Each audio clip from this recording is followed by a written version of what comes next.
good morning, good morning, good morning, or good afternoon, good evening, whatever time of the day that you are having an opportunity to watch this video. My name is Miss Straight Talk, no sugar added. As you can see on my shirt, no, I don't give it to you the way you want it. I give it to you the way that you need it. It's kind of like that cod liver oil grandmama used to give us all. We didn't want it, but we needed it. And there's some cod liver oil this morning, y'all. Some cod liver oil this morning. So look, this week is so interesting. I have driven past so many churches. I drive past, especially in this area where I spend most of my day at work. You know, there are big cathedrals and all denominations, and you know, and when you see something about a church, especially on their physical building, outside their physical building, they're always directing you to know more about them through their website or through their social media pages. You know, like us on Facebook, you know, visit our website for more information about us. Come join us on, you know, such and such a day or whatever. And there's nothing wrong with that. And I'm not knocking that. So it wasn't until yesterday I drove past this particular church and this thing hit me. And I was like, man, why? We shouldn't even really have to get people to come to churches just by putting a banner out in front. They should come based off of the works and the miracles that are happening within the church. So the best church swag, the best way to advertise or to promote the ministry and the works that God is doing there, or even in our own personal lives, because a lot of people who are watching this don't affiliate with the church or anything, is the miracles. So I think I'm trying to say this right, but I'm just going to say it. There should be evidence of healing. There should be evidence of yokes being broken. There should be evidence of lives being changed, not just people getting houses and cars and jobs. Like, I'm talking about true life change, true generational change.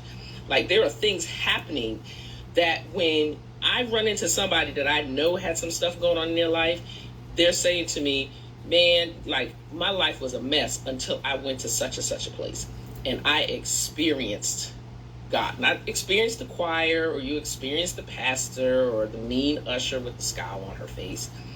You experienced the presence of God.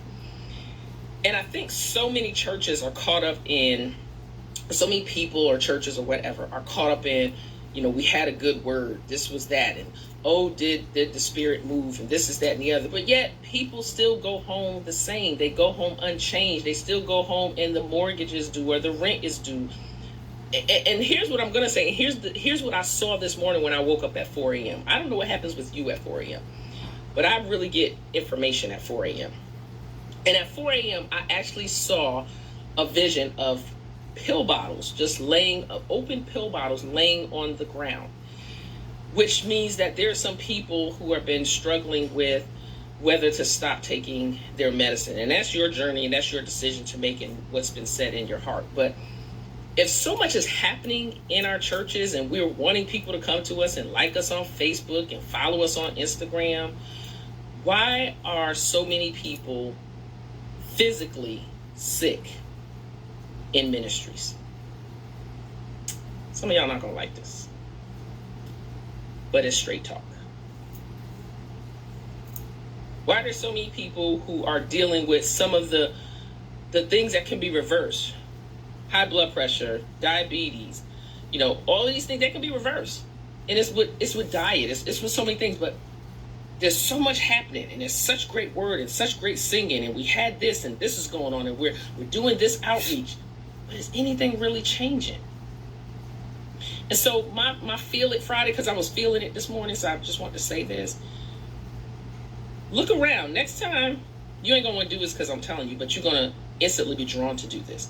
Next time you go back to your place of worship, whether you do it online or in person, think about the people that you even know in the ministry that are sick, that are on long-term medications or have long-term ailments.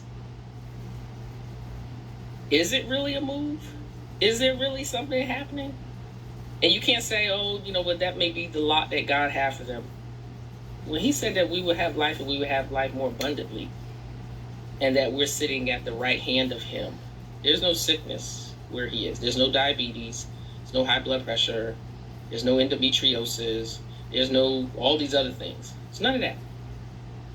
So next time you go, look around while you're talking about how good it is and how good things feel.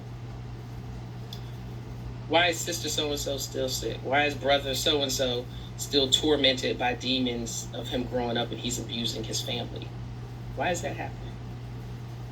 Like, I don't understand. And I'm not saying that the church isn't relevant.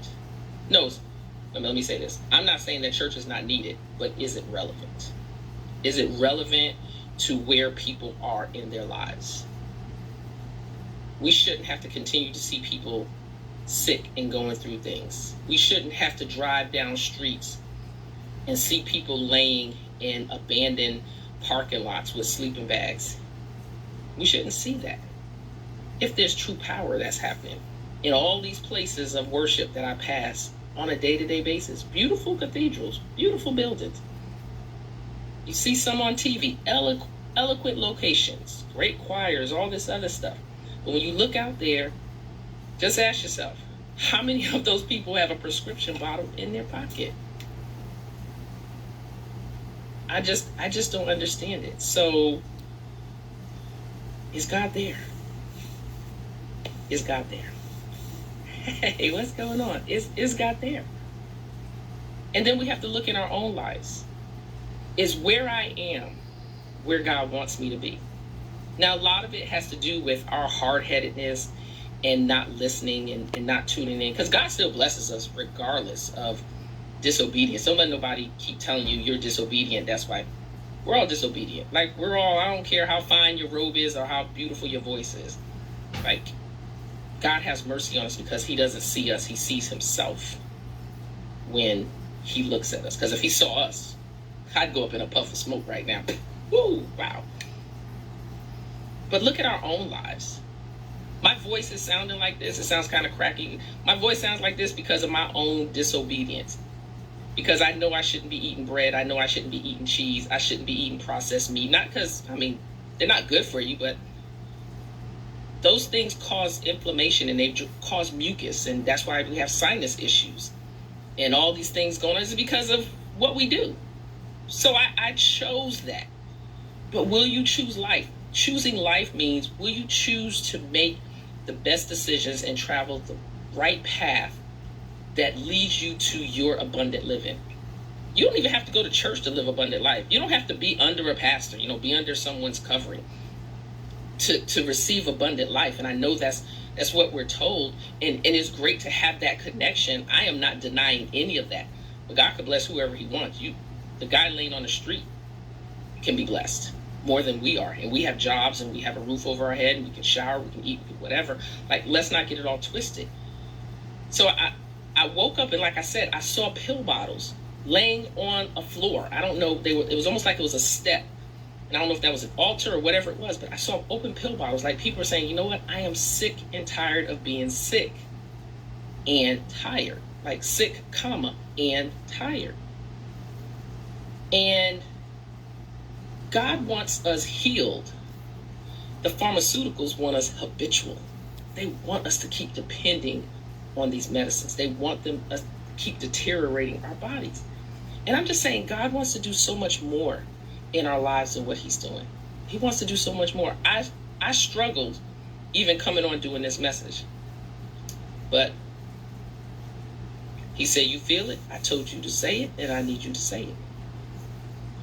There are churches out there, ministries with my name, and there are no works that reflect what they're saying. The Bible stories are an example to help us to understand that I could live that way too. I could be healed. Blinded eyes, like that stuff it's not just Bible time. It's real time. So the church has its necessary moments, but are they relevant? Are they relevant? So anyway, I done already went over whatever time I said I was going to do this video, but I just want to, I get perspective. Like, I'm not here to change your mind. I just want to offer you another perspective. And so think about it. Now that you've heard this message and you know that there are people amongst you, whether at home, your job, your ministry, or the grocery store, start praying healing for people. Just walk past the lady that you see, and just say, whatever she needs, God, heal her body. Whatever she needs in her family, heal their bodies, that there would be healing in the land. Why are our single mothers or single parents struggling the way that they are? And there's hungry children. All these edifices and all these things are still going on.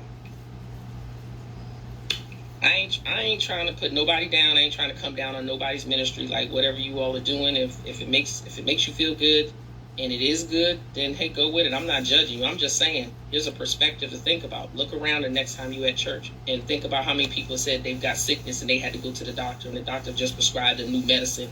They had to go get a new test. I got to go have a surgery. I got to go have a procedure.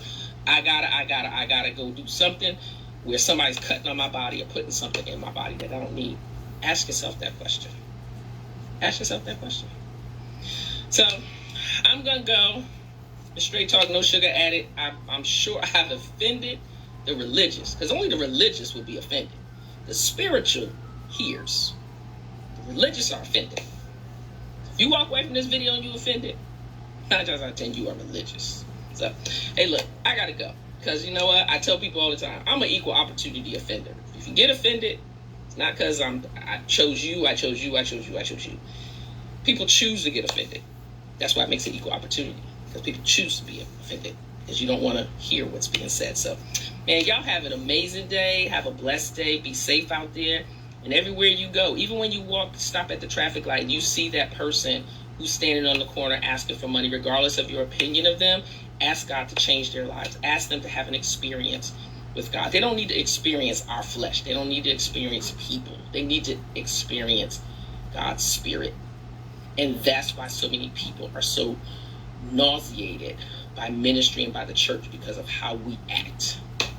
Because I make it clear, because I tell people sometimes, I rode with the Jesus that turned over tables. I came to work Monday, Tuesday trying to have a good day, because Monday I had a bad day. And I said, I'm going to go in here, man, I'm telling you, I'm going to wear, God, I want your spirit over me. I want to reflect you. But also send Peter. Let Peter come to work with me, because if somebody come for me, he can just go ahead and take the ear. I ain't getting in that space no more. We're human. These things happen. But we have got to be the experience that people need. They don't need another building. They don't need another outreach. They don't need another program. They don't need you to invite them to their they need to know that when they come, they're experiencing the living God. Not your pastor, not the deacon, not the praise team. God is there. And if people are still having the same struggle, especially these people that have been in churches that's like celebrating their 4,050th anniversary, and there's no healing and there's no evidence of change and generational curses being broken. Like, that's what that is. It's a generational curse. And you have been given the power this moment to speak to it and cast it out and cast it down and cleanse your bloodline. You heard it on this Feel It Friday. I don't even know where that part just came from. Like, yes, I did. Well, that part just came. I didn't even intend to say that. Go do it. So y'all have an amazing day. Be sure to share this video. And I'm casting down the religious folks. I'm rebuking them right now. They ain't even gonna try to come for me. You'll want to, but you ain't gonna come for me. Just hear it and let it resonate however it does. And if it doesn't, then it just doesn't. So, yeah, gotta go. Y'all have a great one. It's Miss Straight Talk, no sugar added. I don't give it to you the way you want it. I give it to you the way you need it. Have a blessed one.